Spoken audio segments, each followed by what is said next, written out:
तब्दीली से लोगों के अंदर जो है ना ट्रांसफॉर्मेशन आता है, वो बहुत बड़ी चीज है। मैं आज आपके सामने ये प्रॉमिस करूंगा कि by the time you are done with this course, आपको you will be looking on the world with new eyes. आप नए अंदाज से लोगों को दुनिया को देखने लग जाएंगे, और आपके कानों का अब अप्रोच चेंज हो जाएगा, आपकी हियरिंग स्किल जो है बहुत स्ट्रांग हो जाएगी, आप चीजों को नए अंदाज से सुनने लगेंगे, और फिर इसी तरह जो है आपके अंदर नए एम्पावरिंग बिलीफ आएंगे। आपने कल का सेशन देखा होगा जिसमें जब हमने कॉज एंड इफेक्ट पर बात की, तो बहुत से लोगों के अंदर तब्दीली आई होगी, उनके सोचने का नजरिया बदल गया होगा, चीजों को देखने का अंदाज बदल गया होगा। ये एक टूल था, ऐसे बहुत से टूल्स हम इंशाल्लाह आपको देने की कोशिश करेंगे। तो कहने का मकसूद ये है कि जब आप इस अंदाज से आगे बढ़ेंगे तो आपके अंदर बहुत बड़ी बड़ी तब्दीली आएगी, और आप दुनिया को मुख्तलिफ अंदाज से देखने वाले बन जाएंगे, और उससे आपको बहुत बड़ा फायदा होगा, आपकी लाइफ में एक बड़ी तब्दीली आएगी। अब ये सवाल पैदा होता है कि क्या है न्यूरो लिंग्विस्टिक प्रोग्रामिंग और कहाँ से आई है, इसकी बुनियाद क्या है, इस पर हम बात करने की कोशिश करेंगे। सबसे पहली चीज ये बताना मैं समझता हूँ कि NLP applies to your life. आपकी जिंदगी के लिए एनएलपी जो है ना बहुत अहम तरीन चीज है, और सम ऑफ द एडवांस कॉन्सेप्ट जो एनएलपी में है वो मैं आपको देने की कोशिश करूंगा। इससे आपके अंदर जो है ट्रांसफॉर्मेशन आएगा, एक तब्दीली आएगी। जब भी लोग मेरे पास आते हैं 1-to-1 सेशन के लिए, मैं बहुत से 1-to-1 सेशन लेता हूं और ग्रुप सेशंस भी लेता हूं, जिस तरह से one of the group session यहाँ पर है। तो लोग आते हैं तो उनका एक ही सवाल रहता है। क्या सवाल रहता है उनका?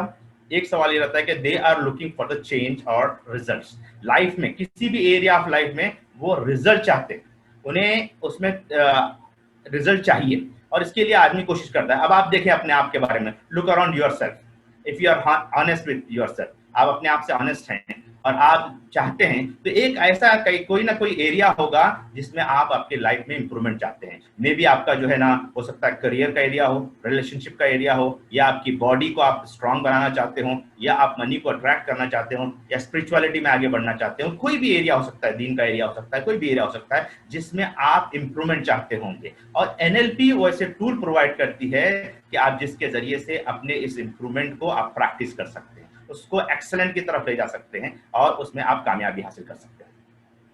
जिस तरह से दूसरे और सेल्फ हेल्प बुक प्रोग्राम्स हैं, जैसे पर्सनालिटी डेवलपमेंट के हैं, या सॉफ्ट स्किल ट्रेनिंग है, या इस तरह के डिफरेंट जो मोटिवेशनल स्पीकर्स हैं, उन पे और एनएलपी में एक जरा सा फर्क ये है। फर्क क्या है? वो जो है रॉ करके मुख्तलिफ जोश में आपको ले आते हैं, और बहुत सी चीजें आपके अंदर मोटिवेशन पैदा करते हैं स्पीच के जरिए से, अपने अल्फाज के जरिए से। तो आदमी मोटिवेट हो जाता है और कुछ जोश और जज्बा आता है। लेकिन क्या होता है, कुछ दिनों के बाद, 4 दिन 5 दिन के बाद, नेक्स्ट वीक आप देखते हैं कि आदमी पूरी तरह से सड़ पड़ जाता है। क्यों? क्योंकि उसमें टूल्स नहीं होते, उसमें टेक्निक्स नहीं होते जो आप अपनी लाइफ पे अप्लाई करें और कंटिन्यूअसली आप अपने अंदर ग्रोथ हासिल करें।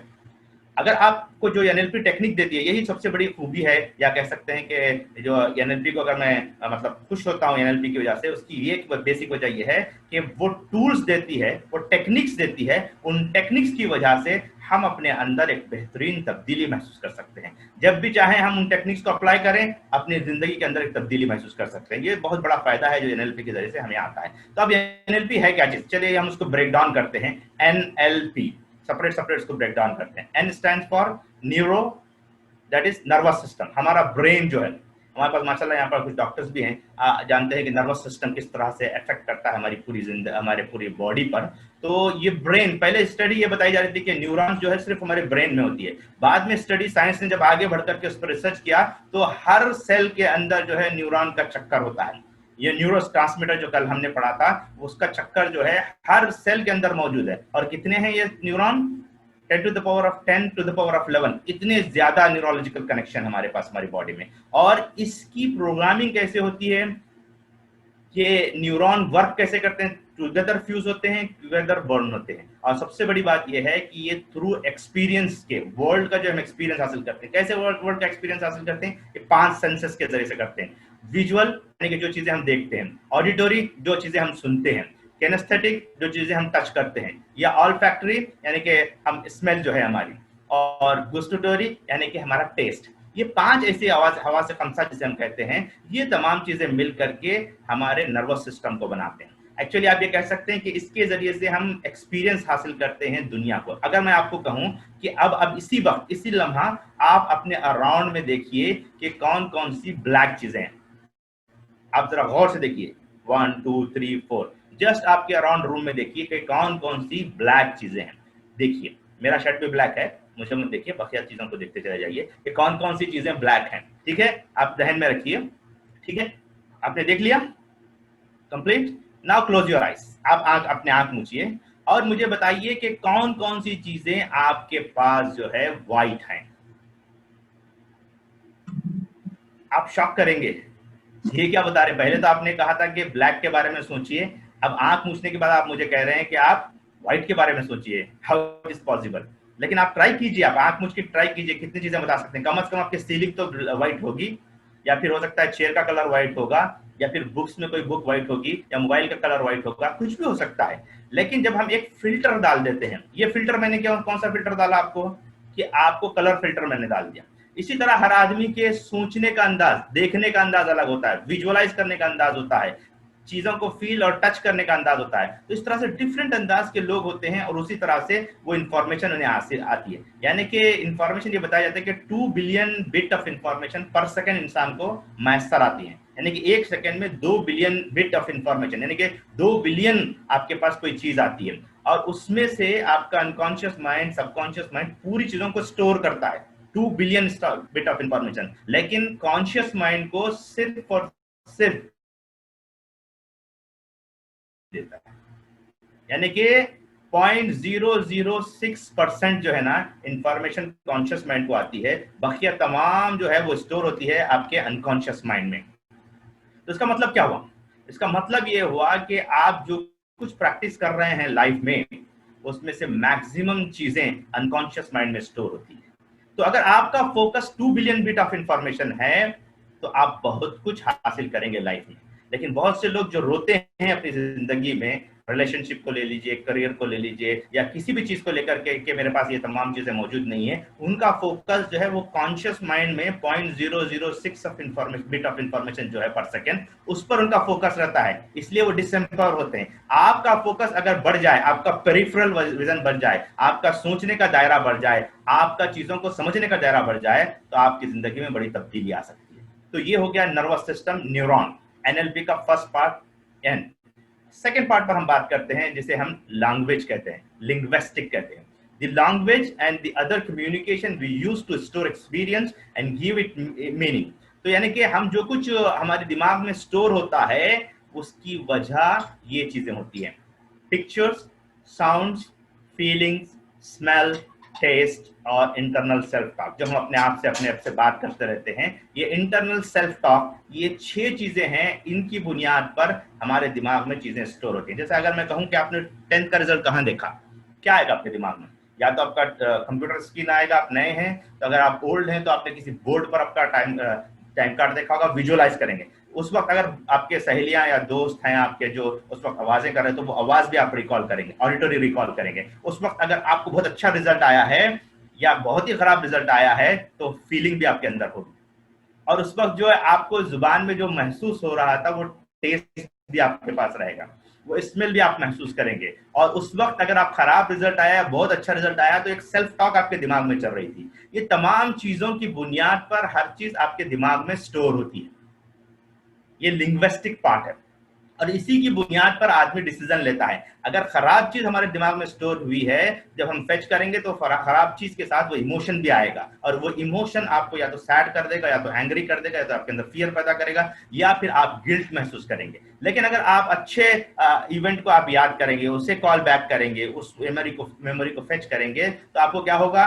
खुशी महसूस होगी, आप पीसफुल रहेंगे, काम रहेंगे, आपके अंदर एक जज्बा रहेगा, एक एम्पावरमेंट रहेगा, और आप कुछ कर गुजरने का जज्बा रखेंगे। तो ये 6 चीजें हैं, हर वो चीज जो आपके दिमाग में स्टोर होती है। जैसे आप समझिए कि आप गाड़ी चला रहे हैं, कार हो या बाइक हो या कोई भी चीज, आप या पीछे बैठे हुए भी हैं, जब आपकी गाड़ी जा रही है तो आपको कितनी चीजें आती हैं? यहाँ से अगर 1 किलोमीटर भी आप जा रहे हैं तो कितनी चीजें आती हैं? हजारों कारें आपके साथ जाती हैं, बाइक जाती हैं, सब याद रहते हैं आपको? कॉन्शियसली नहीं रहते, लेकिन अनकॉन्शियसली तमाम चीजें स्टोर रहती हैं। लेकिन क्योंकि आपने फिल्टर्स लगाए हुए हैं, जैसे मिसाल के तौर पर एक कलर की गाड़ी आपको बहुत पसंद है, या एक टाइप की गाड़ी आपको बहुत पसंद है, टोयोटा की गाड़ी आपको पसंद है, या आपको होंडा की गाड़ी पसंद है, या आपको BMW पसंद है, तो जैसे BMW जाएगी तो आपका दिमाग जो है रिकग्नाइज करेगा, क्यों? आपने फिल्टर लगाया हुआ है। और इसी तरह जो है बिलीफ का फिल्टर लोग लगाते हैं, इसी तरह जो है दूसरे मुख्तलिफ वैल्यूज का फिल्टर लगाते हैं, लैंग्वेज का फिल्टर लगाते हैं। ये तमाम चीजें हम इंशाल्लाह अपने नेक्स्ट असबाब में देखेंगे, जब मॉड्यूल 2 पढ़ेंगे जिसमें माइंड और बॉडी कनेक्शन के बारे में हम देखेंगे, तो इंशाल्लाह आपको बहुत तफसीली बात वहां पर आएगी। तो मैं यहाँ पर ये बताना चाह रहा हूँ कि लिंग्विस्टिक में होता यह है कि इन चीजों के जरिए से तमाम इंफॉर्मेशन हम स्टोर करते हैं। अगर किसी आदमी की आपको एक्सेलेंट आदमी को कॉपी करना है तो उसके इन तमाम चीजों को देख लीजिए, किस तरह विजुअलाइज करता है, कैसे वो उसके अंदर जो है इंफॉर्मेशन को, जज्बात को रखने का तरीका है, तो आप बहुत कुछ अपनी जिंदगी में ले आ सकते हैं। इसका थर्ड पार्ट जो है वो है प्रोग्रामिंग। जिस तरह से कंप्यूटर की प्रोग्रामिंग है, सिमिलरली हमारे ब्रेन की भी प्रोग्रामिंग है। कंप्यूटर में जिस तरह से बिट बाय बिट स्टोर होता है, फोल्डर में अलग अलग फोल्डर बनाए जाते हैं, उसमें चीजों को, इंफॉर्मेशन को रखा जाता है, ठीक इसी तरह हमारे ब्रेन में भी इंफॉर्मेशन को इसी अंदाज से स्टोर किया जाता है।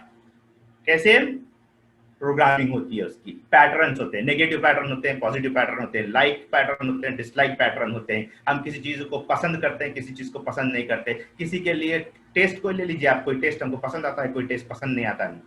तो ये तमाम चीजें होती हैं। और स्ट्रैटेजीज होती हैं, जैसे हमारी सेल की स्ट्रैटेजी होती है, किसी को कोई चीज सेल करना है तो हमारी एक स्ट्रैटेजी होती है। हम किसी के साथ जो है रिलेशनशिप में है, मोहब्बत करते हैं, तो उस मोहब्बत की एक स्ट्रैटेजी होती है आदमी की। अपने बच्चों के साथ उसके रिलेशनशिप की एक स्ट्रैटेजी होती है। यानी कि आदमी के पास पैटर्न्स होते हैं, अच्छे या बुरे पैटर्न्स, और इस तरह स्ट्रैटेजी होती है, अच्छी स्ट्रैटेजी, एम्पावरिंग स्ट्रैटेजी या डिसएम्पावरिंग स्ट्रैटेजी। इन तमाम को अगर आप मिलाएंगे तो आप अपने आउटकम्स को, गोल्स को अचीव करने के लिए ये तमाम प्रोग्रामिंग हर आदमी करता है। आप समझिए कि एक एक्सेलेंट आदमी है, अपनी लाइफ में बहुत जबरदस्त मार्वलस उसने काम किया है, आप उसकी स्ट्रैटेजी को ले लीजिए और इंप्लीमेंट कीजिए अपनी जात में। फॉर एग्जाम्पल आप समझिए कि सहाबा की स्ट्रैटेजी को लीजिए, रसूलुल्लाह की स्ट्रैटेजी को ले लीजिए और उसको अखज़ करके, उसको मॉडल करके अपनी जात में इंप्लीमेंट कीजिए, तो आप वही रिजल्ट ले आएंगे। इसी तरह जो आदमी अपनी फील्ड का माहिर है, वो किसी भी फील्ड का माहिर है, आप उन स्ट्रैटेजीज को लीजिए और अपने अंदर इंप्लीमेंट कीजिए। क्या होगा? आपको आपकी जिंदगी में भी वही तब्दीली आएगी। तो एनएलपी इज बेसिकली, आप ये कह सकते हैं कि मॉडलिंग है। NLP is like a modelling. यहाँ दूसरा और एक डेफिनेशन, ये भी बहुत अच्छा मुझे पसंद आता है इस डेफिनेशन। इसमें बताया जा रहा है कि एनएलपी का डेफिनेशन ये है कि the study of subjective experience, यानी कि आपको सेलेक्ट करके आप एक्सपीरियंस हासिल करते हैं। मिसाल के तौर पर मैं हमेशा ये मिसाल देता हूं कि आपके पास समझिए कि दो चीजें हैं। एक, दो आदमी हैं जो समंदर के पास ठहरे हुए हैं और समंदर की लहरों को देख रहे हैं। दो लोग नेक टू नेक ठहरे हैं, बाजू बाजू ठहरे हुए हैं और दोनों बाजू बाजू हैं। एक आदमी अभी शादी करके आया है और वो समंदर की लहरों को और समंदर के अतराफ अपना आपको चीजों को देख रहा है, और दूसरा आदमी है अभी अभी उसके कोई रिलेटिव का इंतकाल हुआ है और वो आया है। तो आप बताइए मेरे को, दोनों का चीजों को, यानी कि समंदर की लहरों को देखने के बाद क्या रहेगा रिजल्ट? आप लिखिए, उसको चार्ट बॉक्स में लिखिए कि आप क्या समझते हैं, क्या रहेगा उनका रेस्पॉन्स, रिएक्शन क्या रहेगा, लिखिए चार्ट बॉक्स में। जी सर, अगर मुमकिन हो तो आपकी जानिब सवाल। जी ठीक है, तो आप लिख दीजिए। अगर लिखना चाहेंगे तो आप बहुत अच्छा रहेगा, उससे आपको फायदा भी होगा।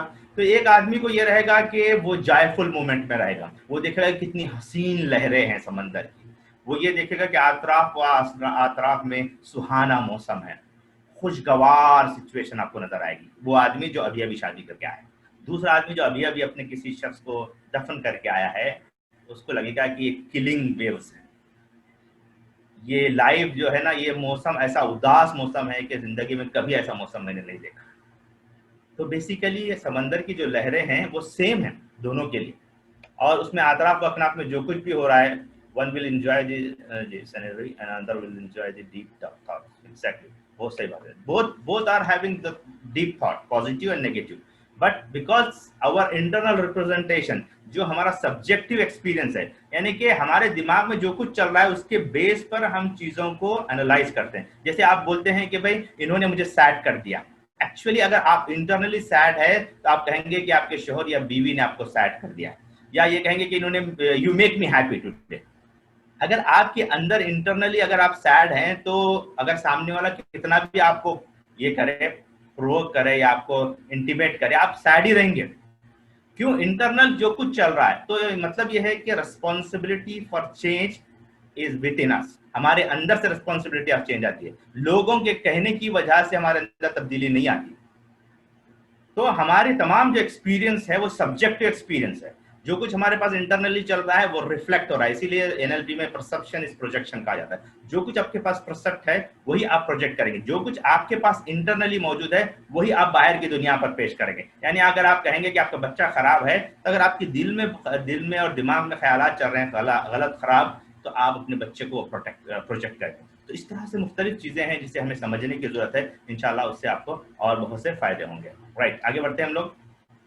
और एक जो उसका डेफिनेशन है, the realization that our word does not describe the world we live in. यानी कि हम जो अल्फाज कह रहे हैं वो एक्चुअली डिटरमाइन करते हैं, वो हमारे चीजों को डिस्क्राइब नहीं करते। You make me sad, actually it is not describing. हमारी जो इंटरनल डिटर्मिनेशन है, जो फीलिंग्स है, उसको एक वर्ड जो है शक्ल दे रहे हैं, लेकिन असल में वर्ड सब कुछ नहीं है। रिचर्ड बैंडलर, आप जानते हैं कि एनएलपी के जो दो को फाउंडर्स हैं, एक रिचर्ड बैंडलर है, दूसरे जॉन ग्लेंडर है। ये दो ऐसे आइकॉन हैं, इन्होंने 1980s के आसपास जो है एनएलपी को इन्वेंट किया। इससे पहले एक औरत थी जिसका नाम जो है वर्जीनिया था। वर्जीनिया जो है वो सांता क्रूज यूनिवर्सिटी कैलिफोर्निया में जो है वो पढ़ाती थी, और उसके साथ साथ वो फैमिली थेरेपिस्ट भी थी। उसका तरीका ये होता था कि जो भी लोग उसके पास आते, तो वो जैसे स्पेशली वो फैमिली थेरेपिस्ट थी, तो फैमिली शोहर और बीवी आते। शोहर एक नजरिए से आता, बीवी एक नजरिए से आती। शोहर अगर समझिए कि वो विजुअल अंदाज से सोचने वाला आदमी है और बीवी कैनेस्थेटिक अंदाज से सोचने वाली है, तो दोनों की जिंदगी में रंजिश है, दोनों एक दूसरे की बात को समझ नहीं पा रहे हैं, तो वो उसके पास आते कि इशू को सॉल्व करें।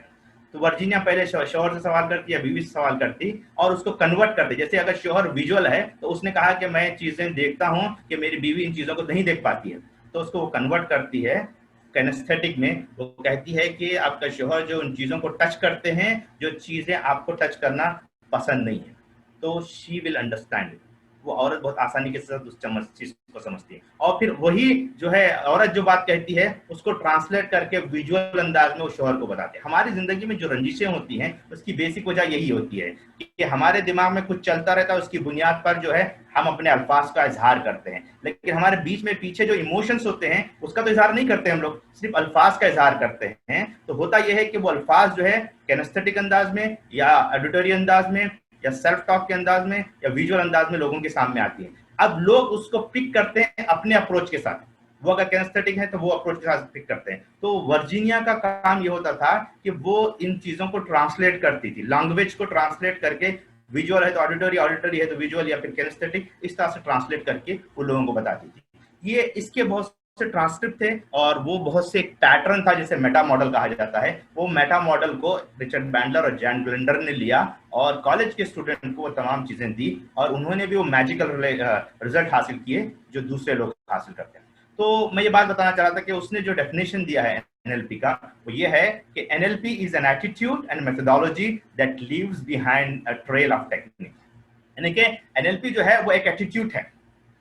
Attitude of what? क्यूरियोसिटी, चीजों को क्यूरियसली जानने का। यानी कि एक 7 साल जो बच्चा होता है जिसके अंदर क्यूरियोसिटी होती है, एक्सपेरिमेंट करने का जज्बा होता है, चीजों को उथल पुथल करने का जो स्पिरिट होती है, ये एनएलपी, आप ये कह सकते हैं कि एनएलपी आपके अंदर ये एटीट्यूड पैदा करना चाहता है, attitude of curiosity, attitude of experimentation. जब आपके अंदर ये होगा तो आप एक्सपेरिमेंट करेंगे, रिजल्ट आपके पास यूं ही आते चले जाएंगे, और उसके लिए एक मॉडलिंग टेक्निक आपको दी जाती है, मेथोडोलॉजी दी जाती है कि किस तरह से आपके अंदर क्यूरियोसिटी पैदा हो।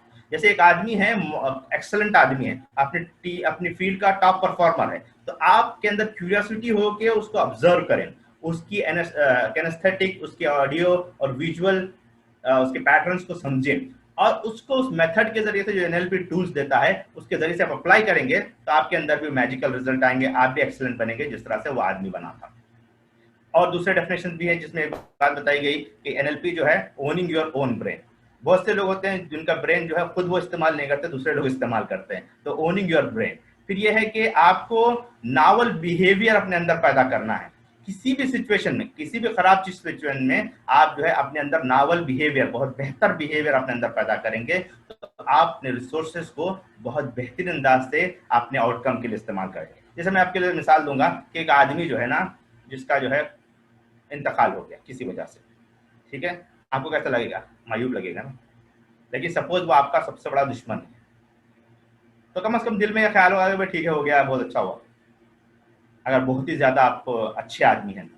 वरना एक आदमी जो है बहुत ज्यादा ऐसा ही नॉर्मल आदमी है तो वो कहेगा कि अच्छा हुआ, ये मेरे लिए सर दर्द था। तो ये जो सब्जेक्टिव बिहेवियर है, ये चीजें जो चेंज होती हैं, वो आपके बिहेवियर, आपकी थिंकिंग, आपके बिहेवियर पर अंदाज कर होती है, आपके वैल्यूज आपके बिहेवियर पर अंदाज होते हैं, आपके बिलीफ जो है आपके बिहेवियर पर अंदाज होते हैं। तो अगर आपके पास बेहतरीन बिहेवियर है, अच्छा स्टेट आपके पास है, मेंटल स्टेट आपका स्ट्रांग है, तो आपका बिहेवियर भी उतना ही स्ट्रांग होगा। आपके पास बहुत स्ट्रांग है आपका, यानी कि पॉजिटिव मेंटल बिहेवियर स्टेट है आपके पास, यानी कि आप हमेशा हैप्पी रहते हैं। जैसे एक आदमी है, ऑफिस गया और वो घर में जो है जरा सा झगड़ा करके चला गया, उसका स्टेट जो है अभी जो है डिप्रेस स्टेट है फॉर एग्जांपल, या यह है नर्वस स्टेट में है। बॉस के साथ बात हो रही है और बॉस ने कोई काम दिया और एकदम से वो आदमी ने जो है, नहीं सर मैं बहुत बिजी हूँ, मैं नहीं कर सकता। उसकी वजह से बहुत कुछ सर्कमटेंस हुए, आखिर में बॉस ने उसको पेपर दे दिया कि आप जॉब छोड़ दें। एक छोटे सी चीज, एक स्टेट आपने मेंटेन किया जो कि नेगेटिव स्टेट था, जिसका कॉन्सिक्वेंसेस होते होते होते आपका जॉब चला गया, आपका जॉब सक हो गया। इसी तरह अगर आप खुश बिहेवियर में, आपका जो है बहुत हैप्पी स्टेट है, घर से आप निकले बहुत हैप्पी स्टेट के साथ निकले, बॉस से डिस्कशन हुआ, बॉस ने एक काम नहीं 3 काम दे दिए, आप हैप्पी स्टेट में तीनों काम लिए और आपने रात शाम तक ही 5 बजे तक ही जो आपने पूरा डिलीवर कर दिया। तो आप देखेंगे कि नावल बिहेवियर के पीछे नावल स्टेट इंपॉर्टेंट है। अगर आपका स्टेट खराब है तो आपका बिहेवियर खराब होगा, आपका स्टेट अच्छा है तो आपका बिहेवियर अच्छा होगा। तो एनएलपी में ये बहुत इंपॉर्टेंट है कि आप अपने स्टेट को मेंटेन करें, रिसोर्सफुल स्टेट में रहें। इस पर कैसे है उसके बहुत से हम इंशाल्लाह टेक्निक देखेंगे। आपने एक टेक्निक देख चुकी है जिसमें फोकस के बारे में हमने बात की थी, इसके साथ साथ जो है कॉज एंड इफेक्ट पर हमने बात की थी। फिर जैसे कि मैंने आपको बताया कि एनएलपी जो है it refers to methodology rather than science. तो वो मेथोडोलॉजी है साइंस से ज्यादा, इवन दो साइंस भी है। वो कैसे साइंस भी है? एनएलपी में ऑब्जर्वेशन बहुत इंपॉर्टेंट रहता है, एक्सपेरिमेंटेशन बहुत इंपॉर्टेंट रहता है, फीडबैक इसको कैलिब्रेशन कहते हैं, कैलिब्रेशन बहुत इंपॉर्टेंट रहता है। इसके साथ साथ जो है मुख्तलिफ और चीजें होती हैं जो कंस्टिट्यूट करते हैं एनएलपी को माइंडसेट क्रिएट करने में। जी कोई सवाल है किसी का? माइक खुला। So NLP is very deep and very practical. तो ये बातें मैंने आपके सामने रखी एनएलपी के रिलेटेड। चलिए हम आपको एक एक्सरसाइज कराते हैं, आपको ब्रेकआउट रूम में भेजते हैं और आपको ये एक्सरसाइज करनी है, बहुत सिंपल है। तो सबसे पहले आपको ये करना है कि इंट्रोड्यूस करना है अपने आप को। हम 3-3 का ग्रुप बनाएंगे और मैक्सिमम हम लोग 7 से 10 मिनट देंगे आपको, राइट। आपको फिर क्या करना है, what is your intention of this course, आपका इंटेंशन क्या है जो इस कोर्स में, क्या आप इंटेंशन आपने रखा है वो आप बताएंगे अपने दोस्त के, अपने जो भी आपके साथ मिलेंगे उनको आप बताएंगे। फिर ये कि 1 ईयर फ्रॉम नाउ, आज से 1 साल के बाद आप अपने आप को कहाँ देखना चाहते हैं। एक एरिया ऑफ लाइफ चूज करें, हो सकता है आपका करियर चूज करें आप, या आपकी पर्सनल डेवलपमेंट चूज करें, हेल्थ चूज करें, रिलेशनशिप चूज करें, वॉट एवर इट इज। तो आप चूज करें 1 साल के बाद आप अपने आप को कहाँ देखना चाहते हैं, इस ट्रेनिंग के आउटकम के तौर पर अपने आप को कहाँ देखना चाहते हैं। फिर ये है कि उसके बाद आप देखेंगे what will be your outcome if you achieve that. तो आपका क्या आउटकम रहेगा कि आप अचीव करेंगे, क्या देखेंगे आप, क्या विजुअलाइज करेंगे, क्या सुनेंगे आप, क्या फीलिंग आपके अंदर रहेगी, वो आपको करना होगा। फिर ये कि what will you your next tiniest step in this direction. समझिए कि आपका रिलेशनशिप आपको मजबूत करना है। तो आप 1 साल के बाद कहाँ देखना चाह रहे हैं? आप अपने शौहर के साथ जो है बहुत बेहतरीन जिंदगी गुजार रहे हैं, खुश खुर्रम जिंदगी गुजार रहे हैं और आप महसूस कर रहे हैं कि आपके अंदर बहुत कुछ एबंडेंट आ चुका है और आप देख रहे हैं कि हर वो चीज जो आप सोचते हैं रिलेशनशिप के सिलसिले में, सोचने से पहले हो जाती है। बहुत से टाइम होता है, स्पेशली जब मैं तहारी के बारे में सोचता हूँ तो मैं घर पहुंचने से पहले जो तहारी बन जाती है। ऐसा बहुत कुछ बहुत से लोगों के साथ होता है और उसको और हम बहुत कुछ बना सकते हैं अगर हमारे अंदर वो स्ट्रांग रिलेशनशिप होगी। तो ये आउटकम हो सकता है। और उससे आगे बढ़ करके टाइनीस्ट स्टेप क्या है उसके सिलसिले में, 1 साल को अचीव करने के लिए आज मुझे क्या स्टेप लेना है। सबसे पहले कि मैं अपने बिहेवियर को चेंज करूं, हमेशा मैं अपने स्टेट को बहुत मजबूत करूं कि पॉजिटिव रहूं, हमेशा अच्छे रहूं। ये आप किसी भी एरिया ऑफ लाइफ को ले लीजिए और आप टारगेट बनाइए और ये एक्सरसाइज कीजिए। किसी को क्वेश्चन है इस एक्सरसाइज के सिलसिले में?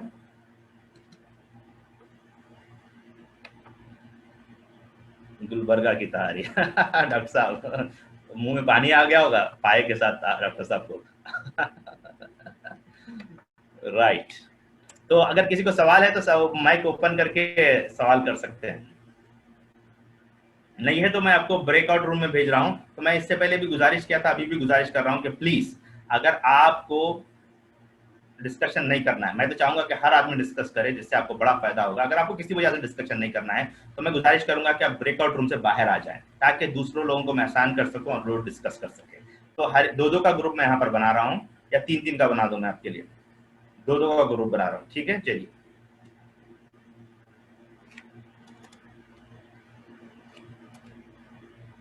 तो हर एक के लिए यहाँ पर मौका है, राइट। ये आपके लिए, आप इसका स्नैपशॉट ले लीजिए। डोंट, वैसे तो मुश्किल है, इस तरह से नहीं होगा, लेकिन आप वहां से निकल के आ जाएं। जी, ये हो गया आपके ब्रेकआउट रूम तैयार। ठीक है, मैं देखता हूँ किसी को निकाल सकता हूँ।